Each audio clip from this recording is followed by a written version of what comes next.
This tutorial review will show you how to get glowing text in CapCut. First of all, open a project and I'm going to tapping on text tool. Inside of CapCut, you can add or insert a glowing text into different ways. So the first way is go to the text template option, and here you will get glowing text template.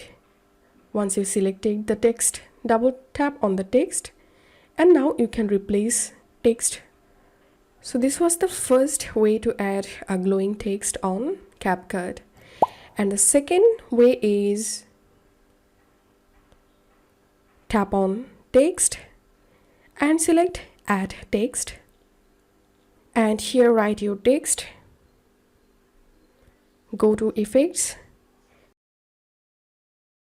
and from this list select any glowing effect.